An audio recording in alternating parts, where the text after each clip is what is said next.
Okay, I'm ready for bed. So I guess I'll just make up my bed and go to bed. You can leave now. That's what you're wearing to bed? Do you have something against flannel? No, that's very sexy. Well, Scout happens to think so. Why don't you just head out He's the a dog. door? He gets a rise out of your old sweat sock. What? I happen to wear this to bed every night. I do. I've known you to wear less. All right, so why don't you... Scout. He's in the bathroom. In the bathroom? Yes, he likes to sleep in the tub. He does. I don't know why. Maybe somebody taught him that while I was away. But I took his bed and I put it in there, and he's all curled up in bed, nice and comfy cozy, ready to go to sleep, like me. Safe and sound. All snug as a bug. Okay, good night. Thanks night. for making sure that I was okay. Good night. No problem. Sleep well.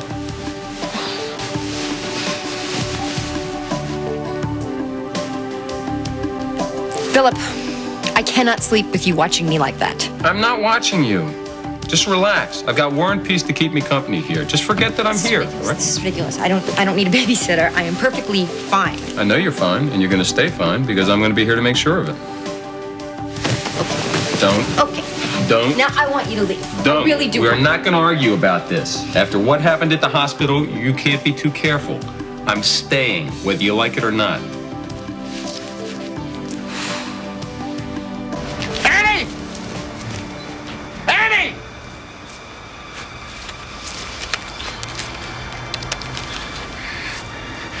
Hello, Nettie. Look, I'm at Cross Creek. Now, Annie seems to have run off, and I don't know where she is. But if she finds her way home, make sure that she stays there. Do you understand? All right, good.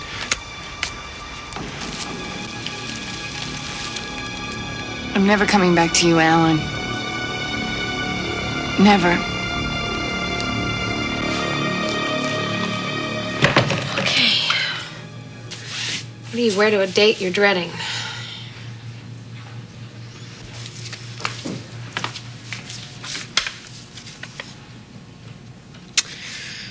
Tammy, you're not gonna prove what I have to do tonight. But I'm doing it for you, sweetie. So we can be together.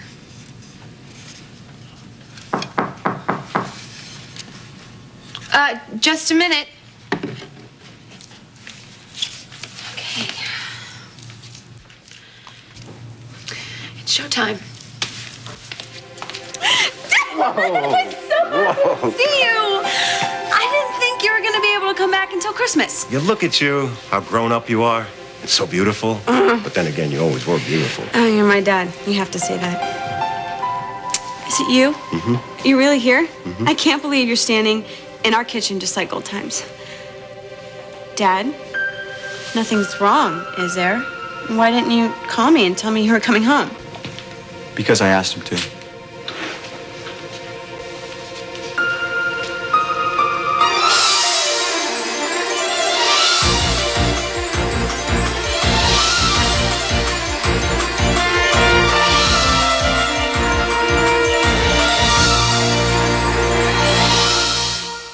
Things have been out of control lately, Michelle, for both of us. That's why I asked Dad to come home. I'm handling it, Rick. Well, Michelle, maybe you are, okay? But I'm not. Not very well, anyway. No, wait a second, Michelle. Rick called me after Abby's attack. He told me the whole story. His version, you mean? Michelle, come on. These past few months have been a mess, especially since you met Jesse. You had Come no on. right. You had no reason to upset Dad like this. No, wait a second. I wanted to come. It was my decision. Did he tell you about the lawsuit, too? Well, Jesse's father dropped it. Do you know that? Well, forgive me for not taking Jack Blue's word for it. I mean, that guy's an absolute loose cannon. And what about Abby? You know that she's not doing very well. They still haven't caught this guy that attacked her. Jesse's friend, right? Will you stop blaming Jesse for everything that goes wrong in this house? Hold it. Please. Let's calm down. I know there's been a lot of problems. I know you both hurt because of it, but that's the reason I came. I just wish you'd have called me sooner. Why? You didn't come home for my birthday. Or my graduation when I really needed you. Well, I don't need you now, so you can just turn around and leave.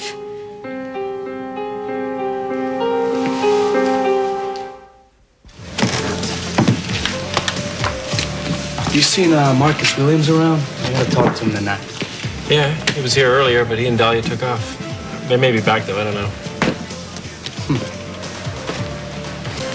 Daddy! I didn't know you were joining us. Good, now I can order something expensive. Put the menu down, Drew. We're not eating. Sit down. Oh, you only have time for a drink? How about a Kia Royal? That's your favorite, right? We could die of thirst before anyone Forget serves us the around. drink. Sit down. This is serious. Sugar's been filling me in on what's been going on around here. Has he? I know that you tried to kill the Marcus Dahlia deal. That's a lie! You've been knowing what you've been doing ever since you got here, Drew. Daddy, you don't believe him, do you? Yes, I do. Deny it all you want, bat your eyelashes, play daddy's good little girl. It's not gonna wash. I know what you did. This is I saw the photos, Drew. You can't help interfering, can you? You've always been spiteful all your life. You can't stand it when all the attention isn't focused on you. Daddy, I had to do something, okay? Things have been completely awful around here. Sugar is out of control. Shut up! Daddy, look, you're the owner of the company, and I'm your daughter, and I've been taking care of you and your interests while he's been around here acting like he runs things. Looking out for my interests, huh, Drew? Of course, I would never do anything to ruin a contract, Daddy. Except alienate the talent to the point of wanting to quit. Dad, if Dahlia quits, you have him to blame for that. He probably scared her off coming on to her like he did to me, and I didn't want to tell this, but I guess I'm gonna have Right on cue. Drew. I know what's been going on. Sugar's filled me in on everything, and I mean everything, including the fact that you obviously had a personal relationship. Now, while I cannot condone his temporary lack of judgment, I will not tolerate my own daughter sabotaging a potential gold mine like Dahlia Creed.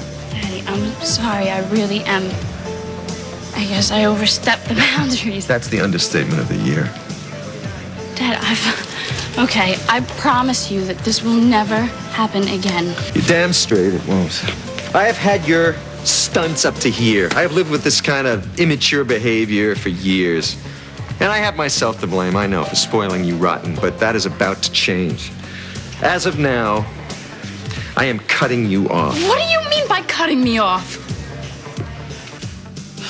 I cannot sleep with you sitting in that chair.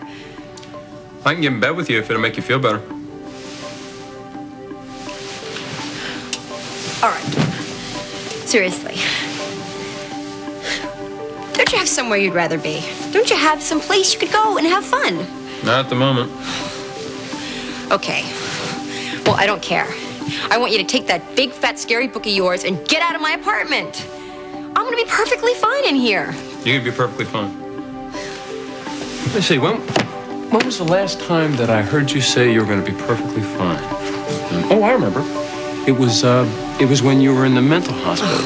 Yeah, you were gonna be perfectly fine before Annie gave you the drugs and before you started climbing the walls like Spider-Man. Okay. That's when you were gonna be perfectly fine. So the last time. I misjudged Annie. It was an error on my part. I will not let that mistake happen again. No, I'm not gonna let that mistake happen again.